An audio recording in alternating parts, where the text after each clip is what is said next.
happy Video Friday. Today we're going to talk about tropes, and I've got some definite opinions on this, so let's get to it.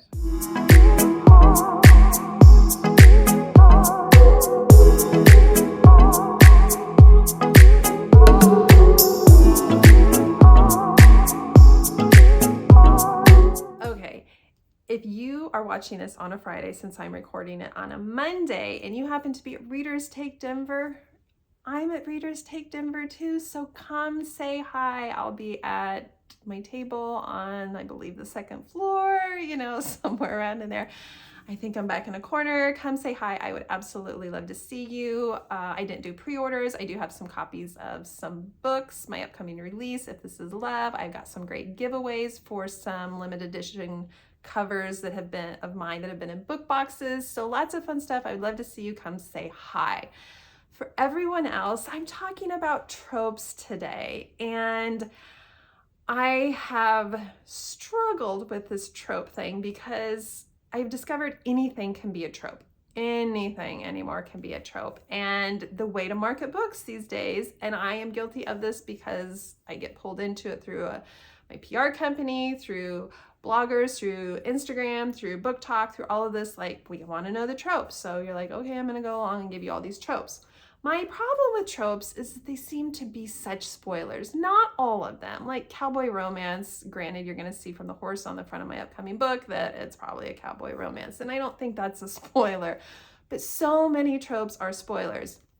And listing all of these tropes, even when I'm seeing other books that I might potentially want to read, and you come across these tropes, they feel like spoilers to me.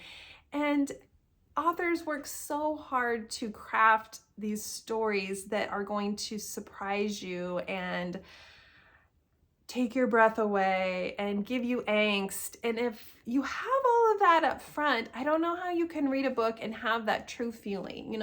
People talk about there's nothing better than a book you love, being envious of somebody else reading it for the first time. And the reason we're envious of somebody reading a book that we love for the first time is because we remember the feelings and the excitement and the angst and the surprises that went with it. But when we give away all the tropes, it's just not there anymore. And I want that back. I mean, comment below. Definitely tell me your feelings on tropes. Like, do you want to know all the tropes going into this? I mean, tropes to me have just become spoilers, a lot of them. And I think they're getting tangled with what people perceive to be triggers. So are triggers and tropes now the same thing? And maybe some of them overlap.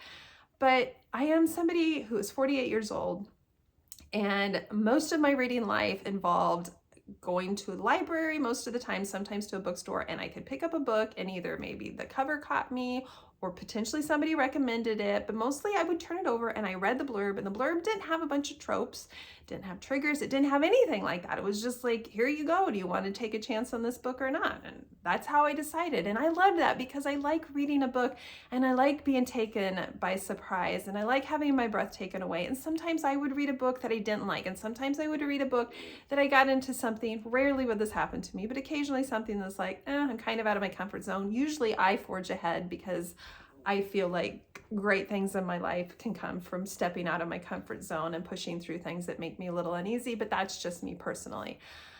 So I miss those days, and I'd love it if we could get back to those days, and I'm trying to figure out the solution. Should PR companies, instead of like listing every single trope of a book, this is my thought on it, that maybe PR companies should have bloggers, when they're filling out their forms with the company, list tropes that they absolutely don't want to read, and then that PR company doesn't have to funnel those books in that direction, but we're not actually just telling everybody what the trope is. I mean, again, it's not a secret baby if we're giving the secret baby trope away. I know so many people are afraid of getting into a cheating book and they don't like cheating, and here's my thing.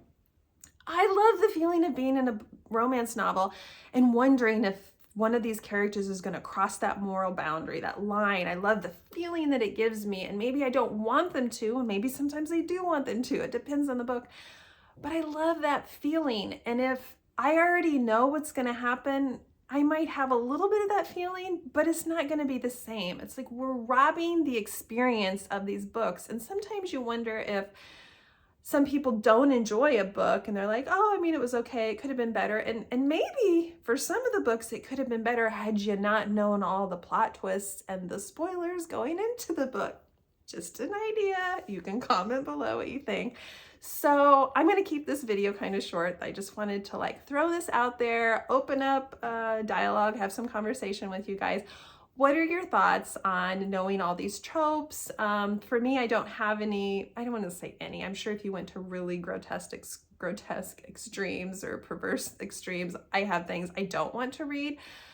But I'm okay with picking up a book and like stumbling into it and then just closing it and being like, nope, didn't know that was coming, not okay with that, and not reading it and letting that be that. But for the most part, I don't have anything that I'm not willing to read. I've said this time and time again, just tell me a good story and tell it well. And you can probably convince me to read about anything if it's a good story and it's told well. And I've had so many readers who have stumbled into some of my books that have some element that they're trope that they don't think that they like. And they've left, like tagged me in some review saying that they normally don't like that, but they absolutely love the book I wrote, which means there's probably other authors who are writing books that you would love with some element that you don't think you normally like. And I'm so sad for the people who just like totally avoid like everything. Like, I don't want to read A Secret Baby. I will never read A Secret Baby. Well, there's some really great stories out there with secret babies. And we don't need to know that there's a secret baby because then it's not a secret. Okay, that's it. We're up to almost 7 minutes here.